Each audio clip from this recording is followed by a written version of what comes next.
Each barrel is a time capsule. Even if they were distilled within 2 or 3 months of each other, we'll have a different profile based on that weather that you'll never be able to create again the next year or the year after.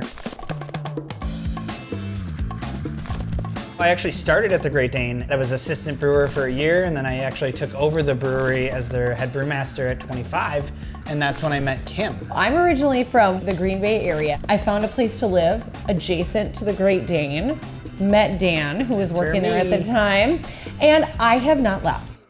The idea of the distillery, which is eventually Timekeeper, actually started at volleyball after too many cocktails. As all good ideas do. The best ideas.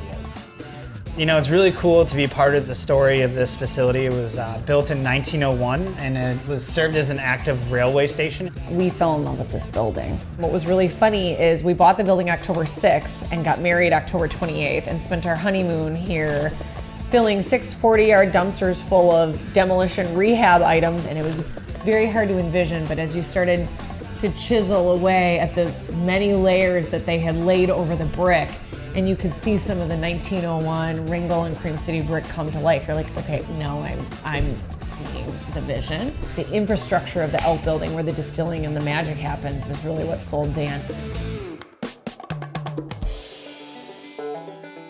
When you talk about single barrel or small batch distilling, you know, there's so many things that are really unique about it. Some of the things that we're most proud of is we're one of the only distilleries in the state that does sour mashing. We actually have our own proprietary yeast blend where we do our sour mashing and fermentation at the same time, which gives our whiskey a unique profile.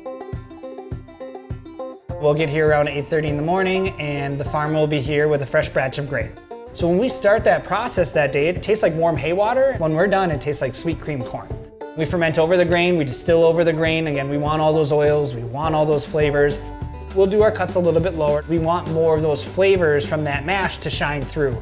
If you raise your proof, you're really gonna be stripping out a lot of those flavors that we painstakingly have, you know, built to put in there. I have no idea what his world is over there, and he pretty much stays out of mine, but I think we know how to complement and make it all work. We really specialize in taking you back in time. Our cocktails are reminiscent of the 20s and 30s.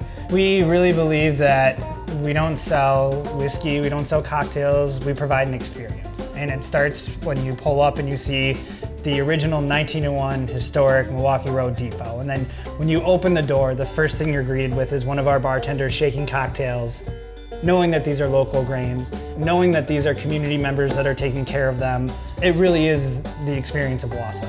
You know, we're swimming towards, you know, one goal, one direction, you know, trying to create something for our family and our community that we're proud of, that we did together. Yeah, what he said.